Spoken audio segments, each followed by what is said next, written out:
বসন্তের আগমনে সোনালী আমের মুকুলে মুখরিত সাতক্ষীরা। বাগান জুড়ে দোল খাচ্ছে থোকা থোকা মুকুল, বাতাসে বইছে মৌ মৌ ঘ্রাণ।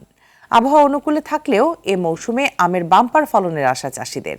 একই চিত্র দেশের উত্তর পশ্চিমাঞ্চলের জেলা নাটোরে। ভালো ফলনের আশায় বাগানের পরিচর্যা, প্রয়োজনীয় ওষুধ প্রয়োগে ব্যস্ত সময় পার সেখানকার চাষিরা।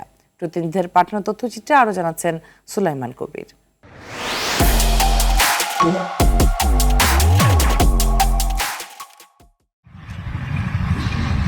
2016 সাল থেকে স্থানীয় চাহিদা পূরণ করে বিদেশে রপ্তানি হয় সাতক্ষীরার আম। এখানকার সুস্বাদু হিমসাগর আমের খ্যাতি রয়েছে দেশ বিদেশে। এছাড়াও ল্যাংড়া, আম্রপালি ও গোবিন্দভোগ আমে নাম কিনেছে সাতক্ষীরা।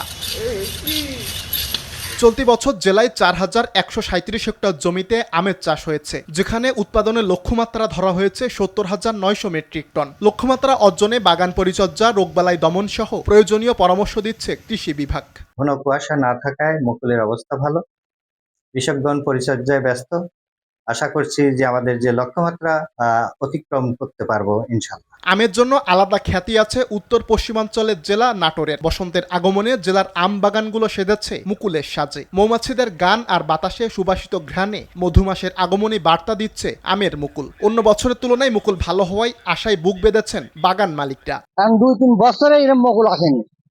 আল্লাহর রহমতে ঝড় বৃষ্টি যদি না হয়, বুঝলেন, তাহলে মনে করেন ব্যাপক পরিমাণ লাভবান হওয়া যাবে। আমের গাছের যে পোকাগুলা, এটা আমরা দীর্ঘদিন সময় নিয়েই এটা পরিচ্ছন্নতা নিচ্ছি এবং সুন্দর করে গাছের মুকুল এবং গাছগুলোকে পরিষ্কার রাখতেছি। নাটোরের আম্রপালি, গোপালভোগ, ল্যাংড়া, ফজলি, খিরসাপাত আম বিখ্যাত। আমের ফলন বৃদ্ধিতে চাষিদের সব ধরনের সহযোগিতার কথা জানিয়েছেন এই কৃষি কর্মকর্তা। আমের ফলন নির্ভর করে তার পরিচর্যার উপরে। তো এই পরিচর্যাগুলো যদি ঠিক মতো করে, বিশেষ করে যে আমের গুটি হওয়ার পরে যে স্প্রেটা করা পালানাশক এবং ছত্রাকনাশক দিয়ে, সেটি আমরা পরামর্শ দিয়ে যাচ্ছি।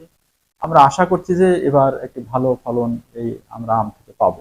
এবছর নাটোরে 5,693 হেক্টর জমিতে আম আবাদের লক্ষ্যমাত্রা ধরা হয়েছে। সুলাইমান কবির, RTV।